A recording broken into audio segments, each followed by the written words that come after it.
اللهم صل وسلم وبارك على سيدنا محمد عليه أفضل الصلاة والسلام. ازيكم عاملين ايه؟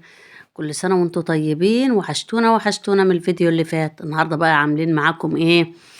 يعني الكريب بقى على طريقة المحلات، مش مكلف خالص وحاجة كده جميلة وبالمية يا جماعة مش باللبن.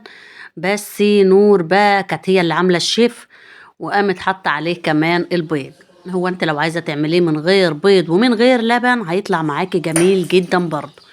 وده كده على طريقة المحلات، بيقللوا الكلفة بتاعتهم علشان يعرفوا طبعا يكسبوا ويشتغلوا فيه. اما اذا بقى كانوا هيعجنوا ببيض ولبن وكلام من ده فالكلفة هتزيد عليهم او التكلفة هتزيد عليهم باللغة بتاعت التكلفة هتزيد عليهم. فبالتالي ها مش هيلم معاهم، اول اسعار هتبقى غالية اكتر ما هي غالية الحمد لله.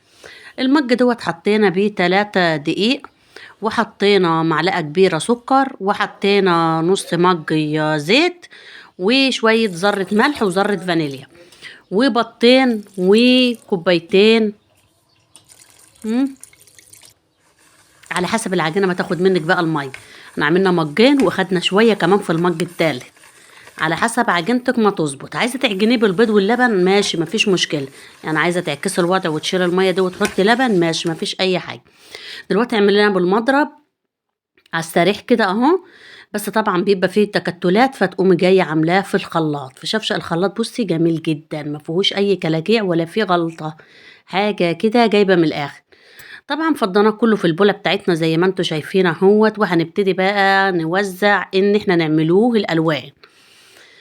علموا ولادكم يا جماعة. بنتي عاملاه هي في تانية ثانوي فكانت عاملاه، عايزاها تتعلم وتدخل المطبخ وتعرف ازاي تتعمل حلويات وكلام من ده. فقلت لها على الطريقة وقلت لها خشي بقى وريني انت هتطلعي لي كريب ازاي.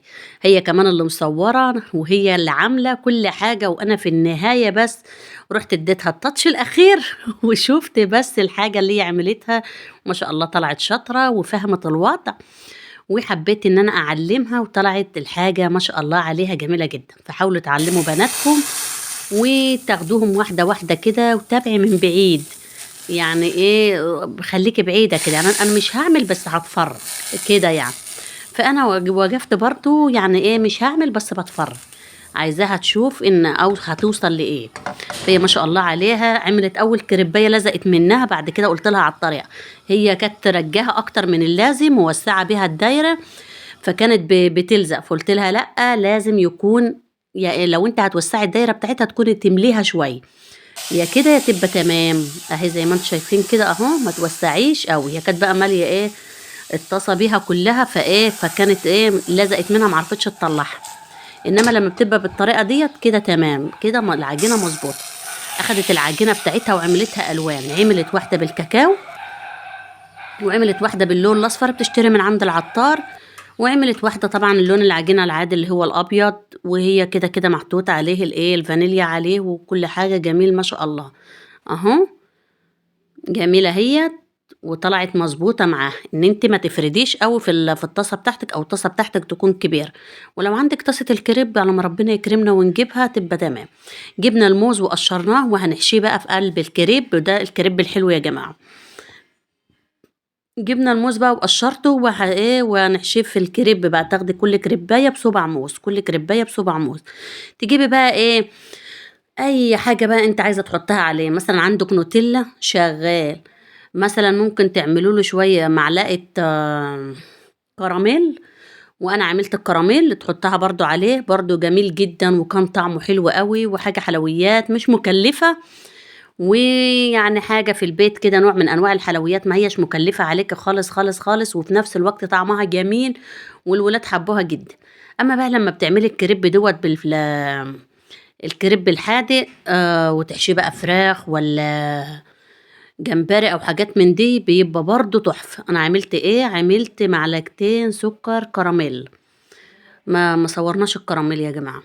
الكراميل معلقتين سكر وحطيت عليهم معلقة مية، وممنوع ان انت تجلبيه خالص، او تجلبي بيه بمعلقة او تعملي عشان ما يكرملش منك. ومعلقة المية تكون من الجناب بس، علشان لو انت جلبتيه بالمعلقة وحطيت المعلقة فيه فهيكرمل منك.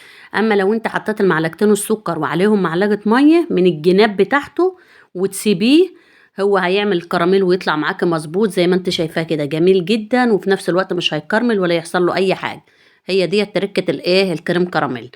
الكراميل عشان انا بعملها على طول في الكريم كراميل. زي ما انتم شايفين كده الشكل اهوت جميل. ولو عندك نوتيلا ماشي حطي برضو حلوة قوي. اي حاجة عايزة تحطيها على الوش، عندك لوز، فستق، مكسرات، اي حاجة مش مشكلة خالص، حطي اللي انت عايزاه. احنا وريناها لك بأبسط الحلول وبأبسط الحاجات وبأبسط الإمكانيات، علشان خاطر حاجة حلويات كده من البيت، مش مكلفة خالص، وطلعت طعمها جميل جدا وحاجة حلوة قوي. وانبسطت جدا ان نور بنتي هي اللي عملتها وطلعت معاها بالطريقة اللي زي العسل ديت، وبقى منظره شكله حلو قوي كده وعجبني الشكل اللي هي عاملاه والديكور اللي هي عاملاه فيه. وعلموا بناتكم يا جماعة وخليهم ازاي يعرفوا يعملوا الحلويات. طبعا مش هتقدميه بالطريقة ديت تحطيه كده، او انت عايزة تشيل الواحدة كده وتحطها في الطبق ويكون معاها الشوكة والسكينة بتاعتها، ماشي مفيش مشكلة. عايزة تقطعيه بقى وتقدميه انت قطع في الطبق برضو يكون ده الافضل، لان يبقى المنظر العام بتاعه شكله جميل. احنا كنا بقى كل واحد بياخد الكريبايه بتاعته في الطبق ومعاه الشوكه والسكينه بتاعته بيقطعها وياكلها، فكان طعمه وشكله حلو قوي قوي. انا هنا بقى هقطع لكم واحده اهي. طبعا السكينه بتاعتنا مش عارفه عيانه ولا ميته ولا فيها ايه. سكينه بارده جدا، كل ما وديها للراجل يحمها برضو ما فيش فايده فيه. المهم هو مش ناشف ولا اي حاجه، بس السكينه ميته. زي ما انتوا شايفين كده قطعته اهو.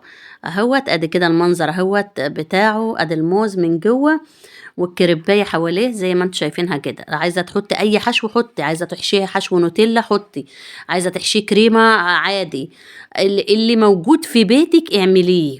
احنا عملناه باقل الامكانيات. عايزه تقدميه بالطريقه ديت وتقطعيه كده وتقدميه بس بالشوكه، ماشي مفيش مشكله. عايزه تقدميه صوابع زي ما احنا عاملينه كده قطع سليمه بالسكينه والشوكه، برضو مفيش مشكله. ما تنسوش بقى اللي بيشوف قناتنا لاول مره تدعمونا كده بلايك واشتراك وتفعلوا الجرس عشان يوصلكم مننا كل جديد. ويا رب يا رب قناتنا ديت يعني ربنا ييسر لها الامر وترفع شويه عن كده، عشان هي كده قايمه معانا بالواجب وزياده. انا باكل بقى بقول لكم شوفوا الطعم عامل ايه. ما شاء الله عليه. كنت انا بقى بقيمها، بجد كان حلو قوي.